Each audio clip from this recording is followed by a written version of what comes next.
안녕 강냉이 친구들, 오소리TV의 교정과 전문의 이동훈 원장님이야. 뽕! 오늘은 슬픈 소식이에요. 슬픈 소식. 오늘은 슬픈 소식이에요. 뭐냐면은 교정과 관련된 건 아닌데 교정을 하면서도 나타날 수 있는 사건이라 가지고 이야기를 하는 거예요. 사실은 비슷한 얘기는 옛날에 찍었는데 이 이야기는 주기적으로 해줘야지 교정을 시작하시는 분들이 피해를 안 볼 것 같아서 해드리는 거예요. 뭐냐고요? 옛날에 먹튀치과 영상 찍었죠. 먹튀치과 영상. 그거랑 비슷한 일이 제가 있는 다른 영역에서 나타났어요. 뭐냐면은 캠핑카 시장에서 그런 일이 나타났어요. 먹튀. 뭐냐면 이제 코로나 시대에 사람들이 캠핑카를 되게 많이 샀어요. 저 역시도 코로나 초반에 저도 샀고 많은 분들이 현재도 계속 사고 있고, 그리고 이제 캠핑카를 사람들이 많이 사다 보니까 이제 또 새로운 뭐 꿈과 희망을 가지고 캠핑카를 구매하시는 분들이 많이 늘어났어요. 그래서 어떤 일이 나타났냐면은 어떤 한 캠핑카 업체가 계약금을 상당히 많이 받아놓고, 계약금은 거의 뭐 차 전체 가격을 다 받아놓고 여러 명, 수십 명의 돈을 모아서 튀었어요. 자, 이 이야기를 왜 하냐면은 여러분들이 저번에도 말해줬지만 사기의 메커니즘을 알아야지 여러분들이 안 당해요. 그리고 치아 교정은 그런 식으로 먹튀를 하게 되게 좋은 구조를 갖고 있다는 것을 알려드리기 위해서 이 영상을 찍는 거예요. 저번에도 말했지만 그러니까 사기에는 뭐 다양한 형태가 있지만 기본적으로 가장 많이 쓰이는 방법이 있어요. 뭐냐면은 흔히 많이 쓰이는 방법이 그거예요. 흔히 많이 쓰이는 방법이지. 사기에는 두 가지 중요한 요소가 있어요. 중요한 요소. 첫 번째는 시간, 두 번째는 바람잡이. 바람잡이는 좀 그렇고 하여튼 그런 느낌.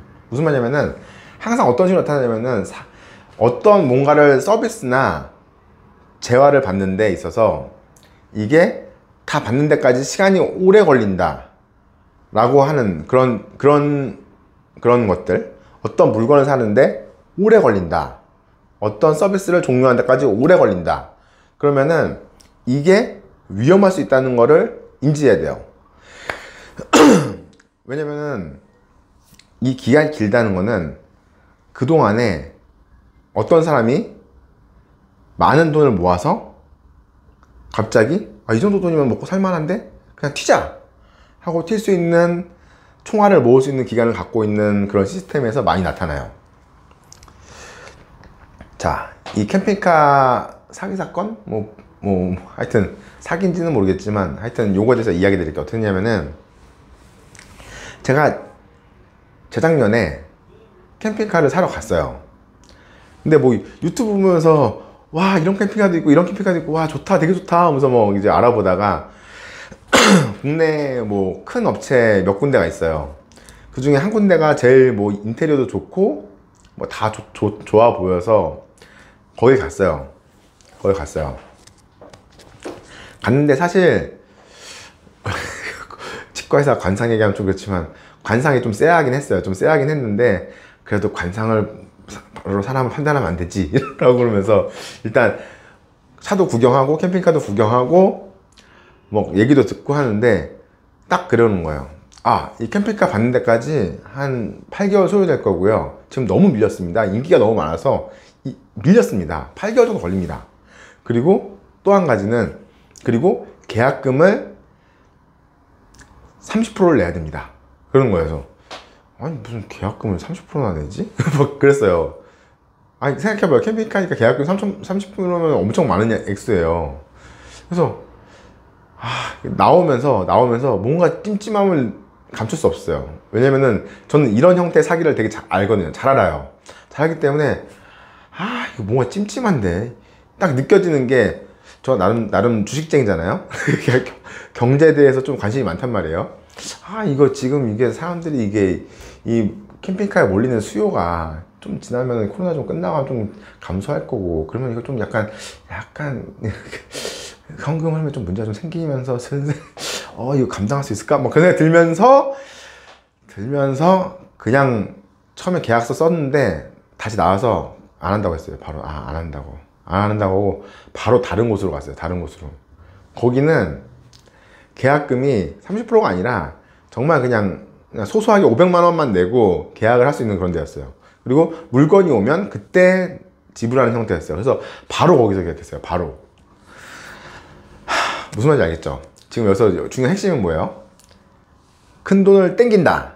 땡겨서 오랜 기간 동안 못 받는다. 물건을 못 받는다. 그러면 저 같은 사람들이 여러 명 쌓이면 물건을 뭐 주지도 않았는데 계속 돈이 쌓이겠죠.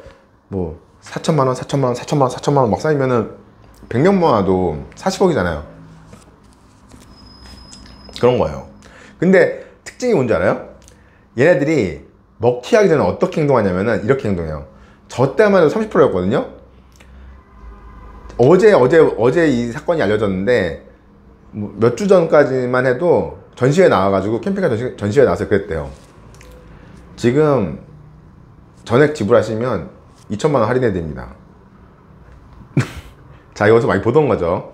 자, 옛날 투명치과 환자분들, 투명치과 문 닫기 전에 마지막 그랬어요. 지금 전액 내시면 할인해 드립니다 라고 똑같이 말했어요.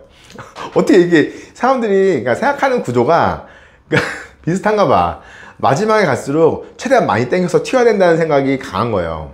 그렇기 때문에 자, 여러분들이 사기를 피하려면 처음에 제가 말했죠? 이게 뭔가 재화나 서비스를 최종적으로 받는 데까지 오랜 기간이 걸린다. 그런데 초반에 큰 액수를 요구한다. 그러면은 여러분은 바로 이게 사기일 가능성이, 사기 아닐 수도 있어요. 아닐 수도 있는데 사기로 변질될 가능성이 있다는 거를 염두에 둬야 돼요. 무슨 말이냐면은 아마 저는 그때 계약했어도 저는 받았을 거예요. 받았을 확률이 높아요. 근데 계속 이런 시스템을 구축해 놓으면 어떻게 되냐면 사람들이 계속 바람잡이 있어야 되는데, 바람잡이. 사람들이 거기 원래 오래 걸려요. 원래 오래 걸리니까 기다리세요 하면서 추후에 계약하는 자들을 안심하게 만들어요. 그러니까 뒤에 계약한 사람들은 원래 그런가 보다, 내가 잘 몰라서 그러겠지, 그러면서 이렇게 자꾸 기다리다 보면은 사람들이 어느 순간 확 많은 사람이 계약하면 한 번에 많은 돈이 들어오잖아요. 그럼 그 사람들이 의도했건 안 했건 갑자기 견물생심이라고 돈 액수를 보고 나면 이거 계속 노가다 하느니 그냥 들고 튀는 게 훨씬 나을 것 같기도 한데 라는 생각을 할 수가 있어요. 그러니까 이러한 형태의 구조를 갖고 있는 물건을 살 때는 사지 마세요. 웬만하면 그냥 사지 마세요. 너무 갖고 싶어도 그럼 살 때 그렇게 생각해요. 이거 돈 다 날릴 수 있다 라는 걸 전제를 깔고 사세요. 그러면은 그냥 마음이라도 편하겠지. 정신승리라도 되니까.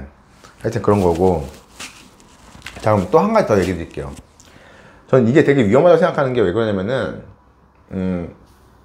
제가 저번에 오스템 사건에서도 얘기했을 거예요. 그러니까 저는 주식을 꽤 열심히 하는 편이에요. 꽤 열심히 하는 편이기 때문에 꽤 많은 액수를 넣어서 하는데 저는 영끌이라는 걸 안 해요. 영끌을 안 해요. 제가 말했죠, 항상. 사업 자금은 건들면 안 돼요. 사업 자금 건들지 않고 어느 정도 여유 액수를 남겨놓고 해야 되는데 사람들이 보통 그러질 않아요. 영끌을 해요. 돈 또 노는 돈 들어왔는데 이거 조금이라도 불려야지, 지금 불려야지 하면서 막 이렇게 밀어넣을 수 있단 말이에요. 밀어넣을 수 있어요. 보통 사람들이 그래요. 그러니까 저는 주식을 좀 그래도 오래 했기 때문에 이게 얼마나 위험한지를 이미 당해봐서 알아요. 이미 당해봐서 알기 때문에 절대 그런 짓 안 해요, 저는. 왜냐면 주식시장이 어떻게 될지 모르기 때문에 급한 돈 아니면 그런 돈 절대 손대지 않아요.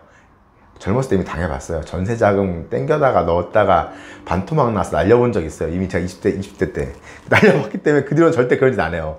하여튼 이미 다 기어봐야 아는 거예요. 제가 10몇 년 전에 15년 전인가 당했던 사건이에요. 이게 사건이 아니라 제가 삽질한 거죠, 주식. 하여튼 그랬는데 하여튼 그래요. 그런 건데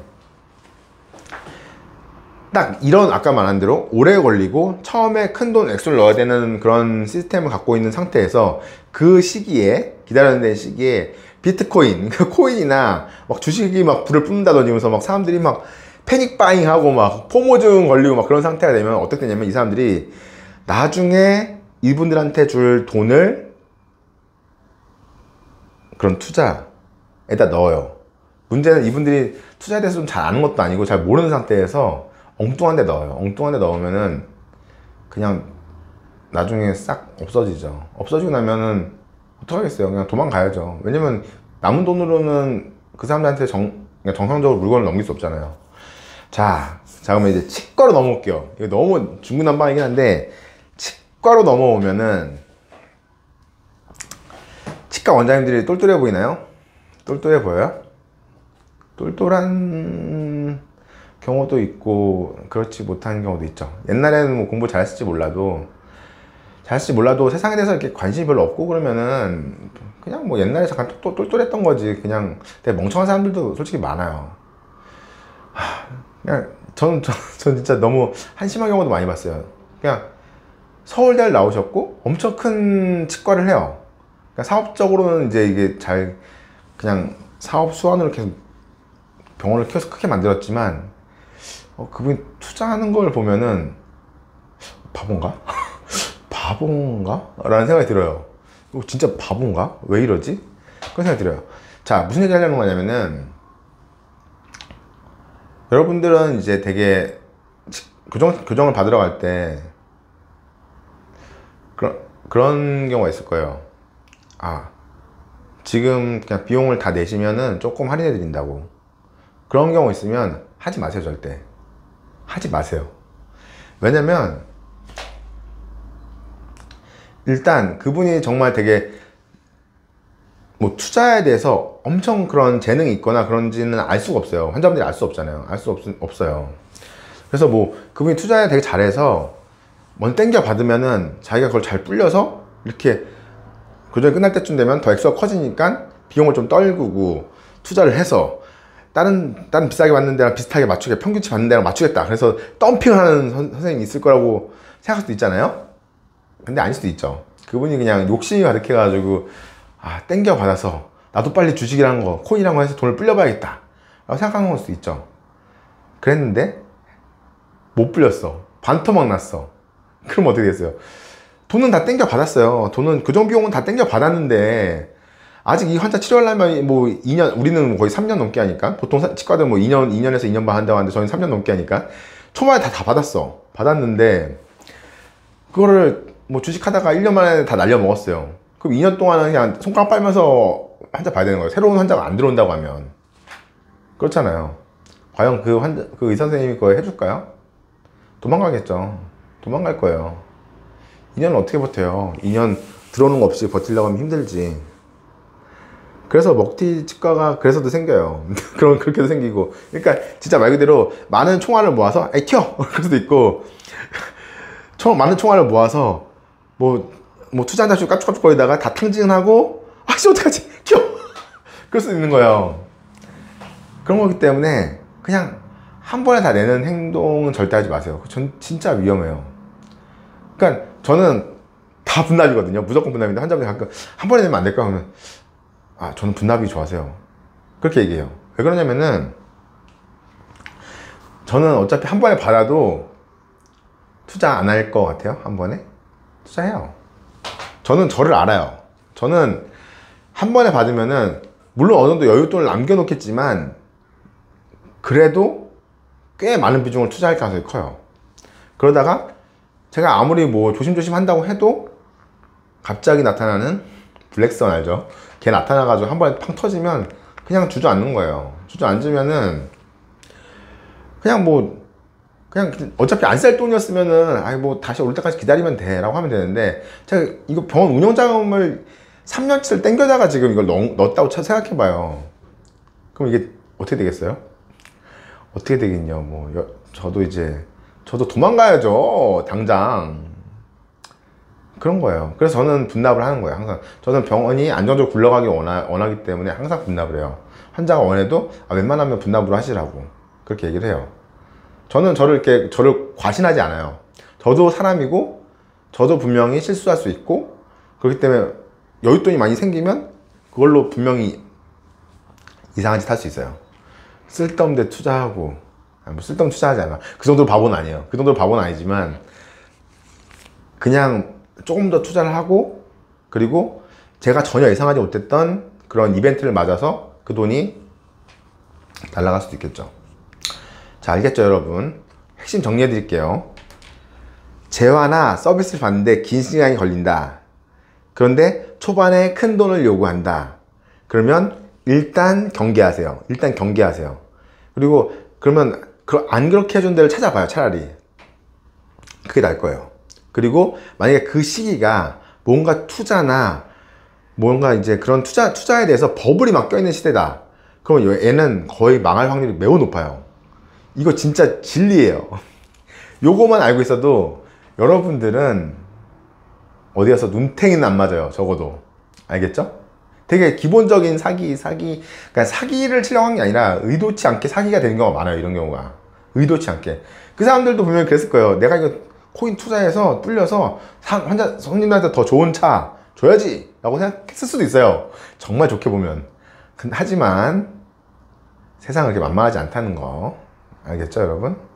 그거만 알아도 여러분은 큰 복을 받을 거예요. 안녕!